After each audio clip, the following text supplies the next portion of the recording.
Hey gorgeous, welcome to the Hormone P.U.Z.Z.L.E Podcast. I'm your host, Coach Kayla Smith, CEO of the Hormone P.U.Z.Z.L Society, a woman's health hub for fertility, hormones, and the business of coaching, creator of the Hormone P.U.Z.Z.L method, an infertility warrior, two-time boy mom, and women's health expert. This podcast is for women struggling with infertility, painful periods, terrible PMS, or really any symptom of hormone imbalance that they are ready to eliminate for good. Tune in weekly because we will be interviewing amazing experts in the field of women's health, breaking down those hormone walls, nerding out on nutrition, and having way too much fun. Whether you're just beginning your fertility journey or you've been struggling for years, we are going to finally help you put those pieces of your hormone puzzle back together so that you can get pregnant and eliminate those pesky symptoms for good. Are you ready? Thank you so much for tuning in. Now let's get started on your road to transformation. Hey gorgeous, welcome back to the show. I am so excited to have you here. Each week, we're going to talk to some amazing experts and really dive into topics all around fertility. So you're not going to want to miss a single show. If you haven't already, take a minute and hit that subscribe button. That will ensure that you never miss a single episode. So we'll take 1 second. We can wait. Hit that button and make sure you're all set. Also, I would be forever grateful if you would leave us a review on iTunes. This will help more people find this show, and it will allow us to help even more women on their journeys with fertility and hormones. And this is how iTunes decide who is shown what. So this way you can do your part to help the infertility community, and it would make me so very excited. So thank you. I would be forever grateful if you would do that for me. Thanks, gorgeous. And now let's get on with the show. Jessica Conrad is the owner of Awakenings Wellness Center in New Jersey and is a certified life coach. She has a master's in holistic health studies and a bachelor's in psychology from Georgian Court University. She has suffered from Stage IV Endometriosis since her early 20s, has undergone several surgeries, and battled infertility for years. Jessica used all she learned from school and life and became pregnant naturally. She now has a private practice where she works as an advocate and life coach for other women with infertility and endometriosis. Let's welcome Jessica to the show. Hey, Jessica, thank you so much for being here. Welcome to the show. Thank you for having me. Yes. So tell us a little more about who you are. And I think you had your own story with fertility. So let's dive into that. So I have a story, I guess, similar to a lot of women. My journey began probably around 25 years ago. I started getting really sick. Lots of pain, lots of trips to the emergency room, always sent home if there was nothing wrong with me. It could be, it could be GI issues. It could be this or that. And this went on for many years. And then finally, probably in my early 20s, after probably about 5 years of living this way, I was finally diagnosed with endometriosis. I finally found the doctor who would listen to me, because at that time I started this journey when I was probably about 19, and my mother's also a doctor, and she really believed, based on my symptoms, that I had endo. But every time we'd go to the gyno, they would always say, too young, you can't have it, because at that time, this is, like 25 years ago, they would say, it's an old lady's disease, so you can't have it. Oh my gosh. Put the kibosh on it, so to speak. Yeah. And so it took at least 5 years to find a doctor who would listen and say, yeah, based on your symptoms, this is what we think you have. And the sad part about it is, fast forward 25 years later, And women are still taking 5, 7, 10 years to get a diagnosis. Oh my goodness. Still not being heard. And my journey was 25 years ago, and it breaks my heart that there's still not as much progress in this field. Yeah. Should be. So isn't that crazy too, that you could have pain and a doctor can just dismiss it as nothing? Like, yes, there's obviously a reason for this. Or because you're a woman, it's got to be, there's something up here. You can't. Yeah, in your head. Meanwhile, there were days I couldn't get out of my bed. I mean, I can't explain to you, you know, if someone who hasn't experienced it, you can't. I would literally lay in bed and just rock. Yeah. As nothing would stop the pain. And I would just rock. Yeah. Fuck. I couldn't do anything.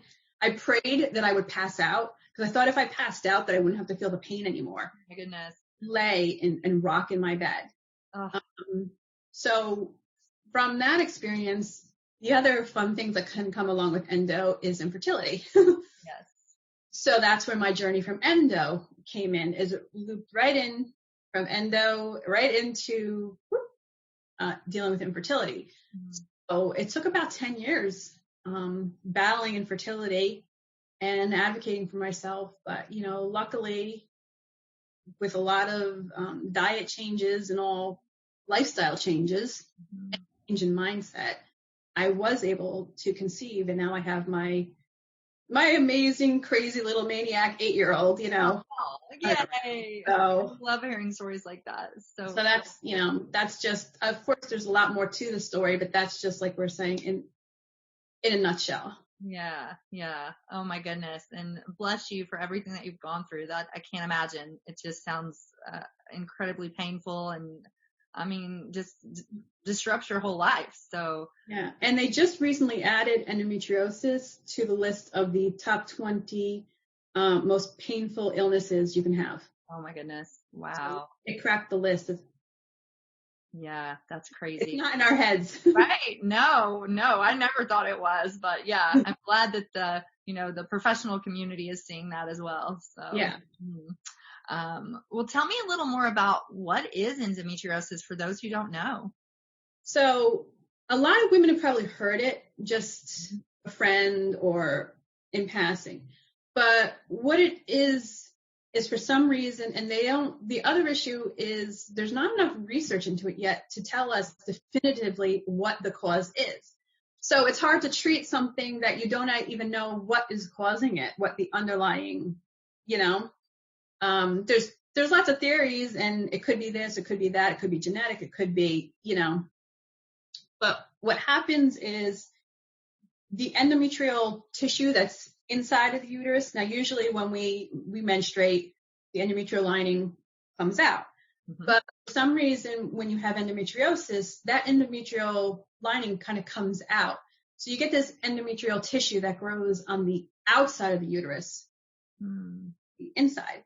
And that tissue can attach anywhere on the outside of the uterus to your, your fallopian tubes, to any part, anything inside there. Wow.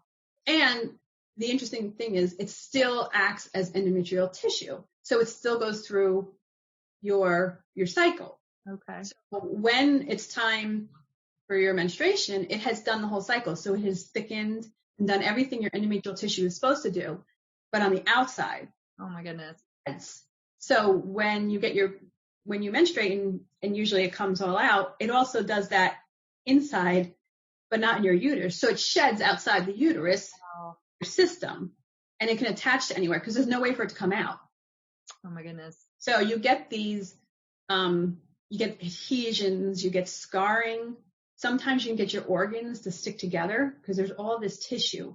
Yeah. Been cases that it has endometrial like tissue has actually been found in other parts of the body outside of the reproductive system. Yeah. Can float pretty much anywhere in your body and land. Oh my goodness. Yeah, so it's pretty scary, and it's a real thing. Mm-hmm. So that's kind of in a nutshell what you know. There's a lot more to it, but that's kind of the premise of it. Gotcha. And so how were you diagnosed? When were they finally able to say, like, yes, this is what we think it is, or this is what it is? Right. Well, as far as I know, there's still currently no testing that it doesn't show up on anything. Oh, wow. You can't have ultrasounds. It doesn't show up on anything. They kind of can diagnose it based on like your symptoms. Mm-hmm. But what are some of those symptoms? So some of the symptoms are obviously like really painful periods. And I'm not just talking like just like cramps. I mean like excruciating where you can't even go to work or school. Pain. Painful sex, painful intercourse. So painful, you can have painful bowel movements. Mm-hmm. There's some excessive bleeding, like when you do menstruate, it's heavier. Yeah. What you think it should be. And infertility. Mm-hmm. I mean, some women don't even, that's the other thing about endo. Some women have a lot of pain and some women don't experience any pain. Some women don't know they have it until they're trying to get pregnant. Wow. And it turns out the reason they're not is endo. So, and there's different stages. Like I had stage 4, which is the highest. Oh my goodness. But stages doesn't even necessarily correlate with pain. Okay. So it's a very, And the stages are how much tissue is. How much is in there? Yeah. How much is in there? One of the big symptoms really that women should keep an eye on is GI issues. Mm. I know for me, they kept referring me to a GI doctor because I was having like a lot of like diarrhea and all kinds of GI issues. But like irritable bowel and those kind of things can be a symptom of endometriosis. Wow. So it's really important you see the right doctor and get the right diagnosis because it can mimic that because you can have these GI issues from it. Gotcha. Wow. And so let's go back a minute to how you were diagnosed. So I finally found a doctor who would listen, and really the only way to get a 100% diagnosis is a laparoscopy, where they can go in and actually see it. Yep. And that's how I eventually, the doctor did believe I have it, but the only way I was able to get 100%, conclusive diagnosis was to have the laparoscopy. Gotcha. So you would say for anybody experiencing maybe like extremely painful periods, lots of bleeding and maybe even infertility, that they should get that looked at. Yes, that was definitely something you need to bring up to your doctor. Right. Really. Gotcha. Like I say, and if your doctor doesn't listen, find a doctor who will. Yep. I agree. I'm a big believer in be your own advocate. Like those doctors, they work for you. And if they're not, if you have one that doesn't listen, then find a new one, because there are doctors that will listen. And so you're paying them. They're not paying you. Exactly. So find a doctor who will listen to you. Stick up for yourself, Yes, for sure. So let's talk about some of the remedies of endo. Is there natural things that you can do to, obviously you're not going to cure it, but are there things that can help it with the symptoms and to maybe lessen the growth of the tissue? Right. Well, I mean, to start with just the pain, a lot of women use heating pads. So that seems to comfort and help, but you just need to be careful because you can burn yourself. Yeah. So be very careful, when using them. But a lot of women do feel relief from using, heating pads in bottles. Let's see. Acupuncture. Acupuncture is great. I mean, acupuncture is one of the things I did before getting pregnant and even while I was pregnant. I always use acupuncture and I still use it now. I love it. Yeah. Just so good for your body. It's good for stress, anxiety, pain management, inflammation. I mean, it just does so many things.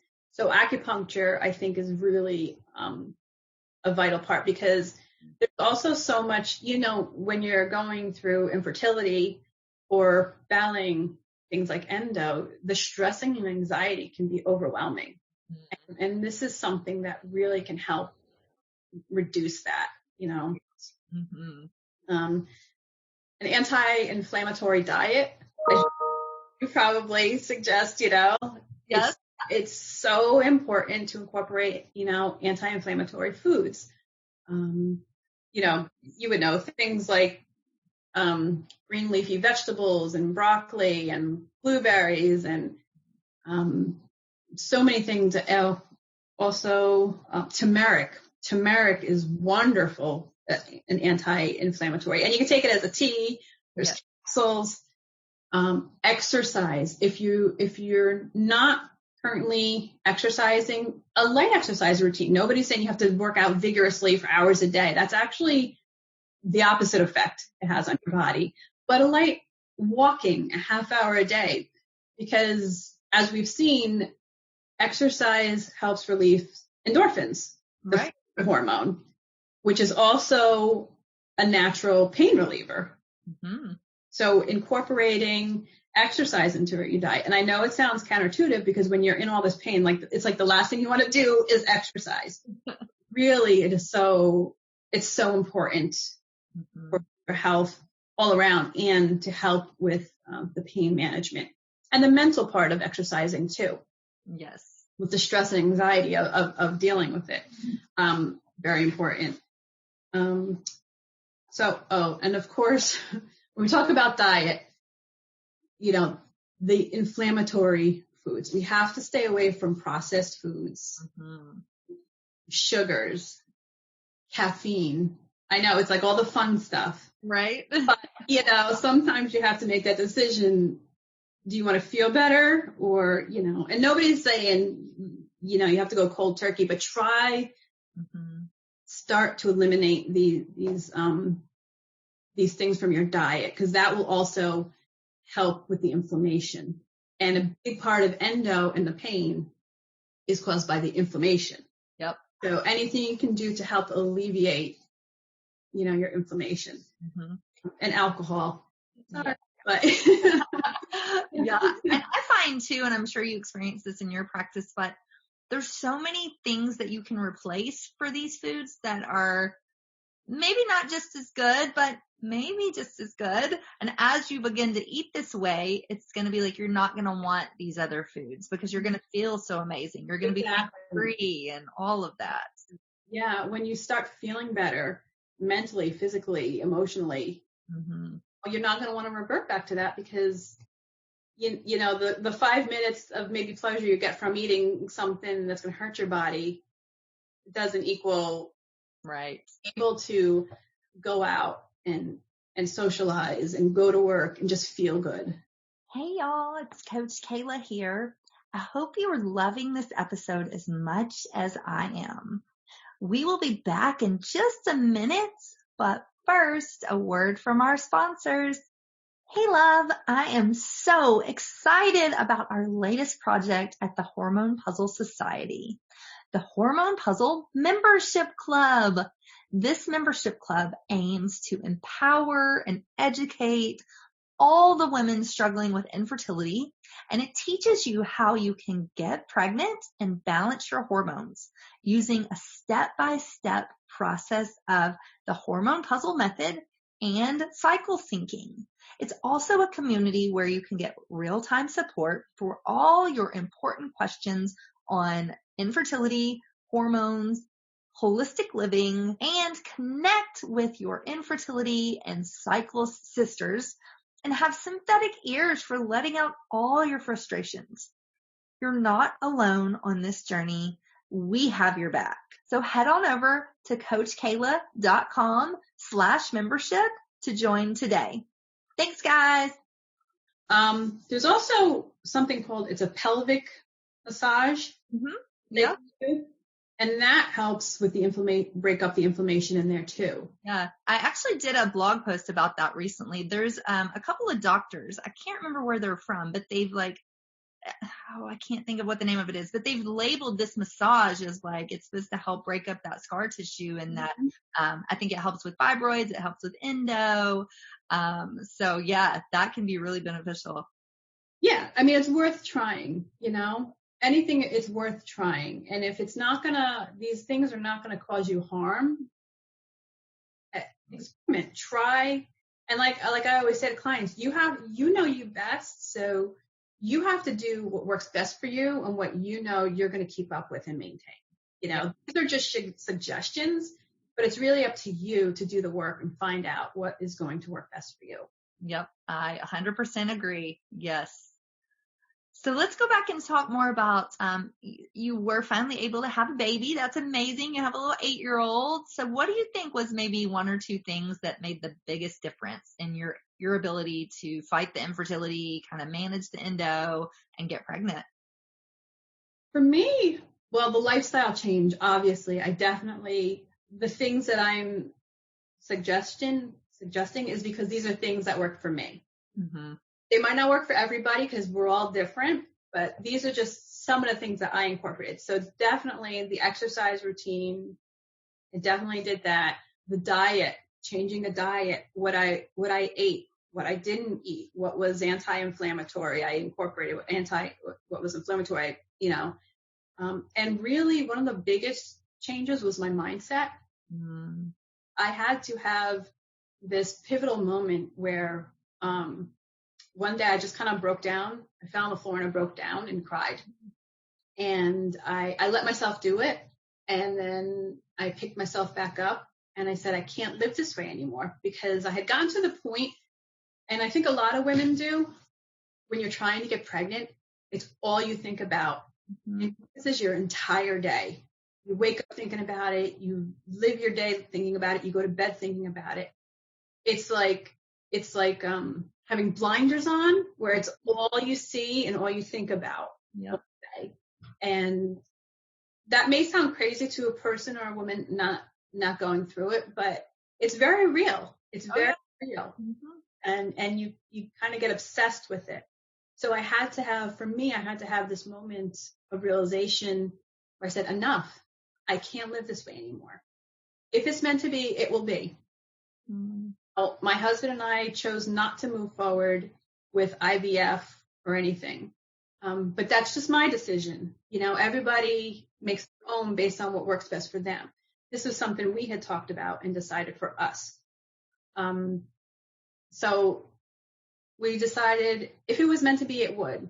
Mm-hmm. Now, I still kept the diet. I still kept a really healthy routine, because for me, having also the endo, I needed to keep that lifestyle. Mm-hmm. My body, whether I was going to be pregnant or not, I needed to physically, be able to go out and live in the world. Right.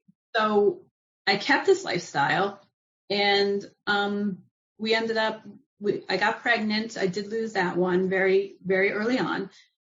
But for me, and I know this is controversial when you say, for me, I felt, wow, I was able to get pregnant. Yeah. A lot of women hate to hear that they say, oh, I hate when people say, well, at least you're able to get pregnant. But for me, having been told after the endo diagnosis that I would never be able to get pregnant. Yeah. It's not going to happen for me. And maybe if I did IVF and all these treatments, I might, but probably not. So for me, even though I lost that first one, it still gave me a lot of hope. Mm-hmm. A couple months later, I conceived again, and that's when I had my boy. Aww. Yay. I love to hear happy endings. That's amazing. And if you had listened to those doctors, maybe you might not have your boy. So right. I would tell people again, be your advocate. If they tell you can't get pregnant without this or that, or it's never going to happen for you, that's not 100%. So exactly. Don't give up. I always think that too. I say, a doctor, I don't know what your religion is, but doctors are not gods. They're not God. They cannot tell you 100% if you can or cannot. Exactly. As long as you still have the organs to do it, there's always a chance. Mm-hmm. And really, that's one of the things that really frustrates me is when doctors tell women that it's not going to happen, because they don't know. They can't tell them. Mm-hmm. Exactly. What happens is that it becomes like a tape in the woman's mind that goes over and over, that those words, I won't be able to get pregnant. I can't get, Mm-hmm.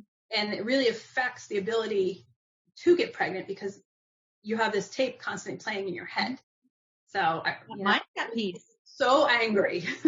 Me too. And it's that subconscious that's telling you this negative loop pattern. Like you said, I can't get pregnant. I can't get pregnant. Well, if that's all your body hears, then you're not going to get pregnant probably because your body's going to shut down those sex hormones, it's your reproduction's going to get stalled.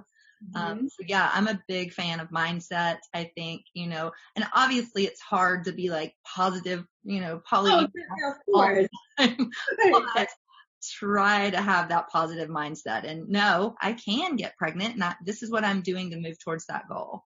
Exactly. Yeah. I love it. So let's talk a little more about your programs. I know you've become an endo coach, so that's amazing. And you've been working in this field for a while. And so talk to us a little more about your programs and how you work with people. I work with all women. I'm a certified coach, so I work with all women, and I have a small private practice where women were able to come into my office, but now it's mostly through Zoom. But I work with all women. But I like to say I specialize in helping women with infertility and endometriosis. Because for me, it's not like a one size fits all. I really need to speak with each woman as an individual to find out where they are in their journey and, where they want to go, what their mental state is. Are they looking to create a different lifestyle, or is it they're trying to handle this stress and anxiety? Everybody's on their own journey. So I treat everybody as an individual and work with them based on what their particular needs are. I love that. And I want to go back a minute to another question popped into my head that I really want to dive into. But to go back to mindset, what are some suggestions that you have for trying to help people to have this positive mindset? Is there a couple of kind of go-tos that you suggest? So there's one technique, and it seems super easy. It's called the 3 best things. Okay. And it's one of the easiest things you can do. But a lot of times what happens is when you think negatively, over time, you're basically training your brain to just think negatively. Mm-hmm. All you can see throughout the day. So with this technique called the 3 best things, we're retraining our brain to see the positive. So what I suggest, and, I do have a tool they can use for this. Every day from when you wake up to right before bed, you write down a good thing that happened that day. It could be anything. The sun is shining. Had a really great cup of coffee. I'm not talking like really miracle things, like just every day, good things that happen. I hit all green lights on the way to work. Whatever it is, write it down. And then right before bed, you look at your list from that day and you circle the 3 best things that happened to you that day. I suggest doing it for at least 2 weeks. But over time, if you keep doing this, you're going to retrain your brain to see the good and not the negative. I love that. And I think, most people could probably incorporate that into their day. I know. I'm thinking about how I can start doing it. Like, that sounds amazing. And I'm a big fan of the power of the law of attraction. Like, I feel like the more positive energy you put out, the more you claim this is what I want from life, and you see those good things happening, the more that's going to happen to you, because that's your new reality. And so I love that you say that. And talk to us about that free gift, the tool that you said that you have. Where can somebody get that, and what is it? So I have a couple tools. So one is, it's called the 3 best things, and they can go to my website, www.jessica.Conrad.com. Okay. The free gift is there. They can print it out. It's a little guide. And there's pages in it, so they can write it out every day. And I also have something called a values assessment.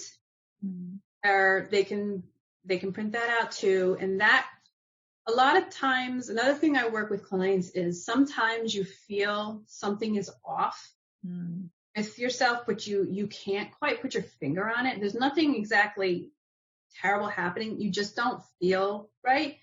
So sometimes what happens is our values were off. We're not aligned with our values. And that can cause us to just feel emotionally kind of like drained. Yeah. So with the values assessment, you go through and there's over 100 different values, and you circle what you think are like the 10 core values that you live by.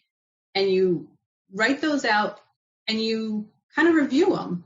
Are you living by this value? And if not, what can you do to realign yourself with your values? And sometimes that can help get you back on track. I love that. Such great resources. So thank you for that. That's amazing. So yes, everybody listening, go to her website, get her resources. It'll be very valuable tools for all of you. So that's amazing. So cool. So, before we close out, any final thoughts you have for us? Oh, before we do that, let's tell everybody where they can find you. I know we said your website, but are you on social media? Yes, they can find me on, Facebook. They can find me at Infertility and Endometriosis Coach. And on Instagram, it's Jessica L Conrad, Infertility Coach. Okay, cool. We'll definitely go follow Jessica. And do you have any final thoughts for us here today? My final thought, which is something we have already talked about, is please, everybody, be your biggest advocate.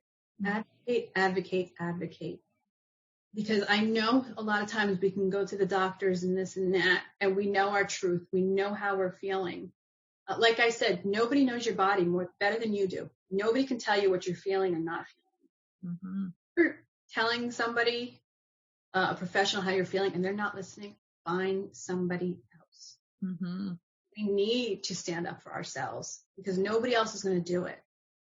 Exactly. We can't get better, until we advocate for ourselves and find the right practitioners that will listen and help us. So please don't feel scared. There's no reason to. Like we were saying, the healthcare professionals work for us. We don't work for them. Exactly. And they can be very intimidating. It can feel intimidating. If it feels that way, find somebody else. But please advocate for yourself. Yes, I love it. And I completely agree. So thank you for saying that. And thank you so much for being here. It's so fun to talk to you. And I really enjoyed our conversation. So thank you.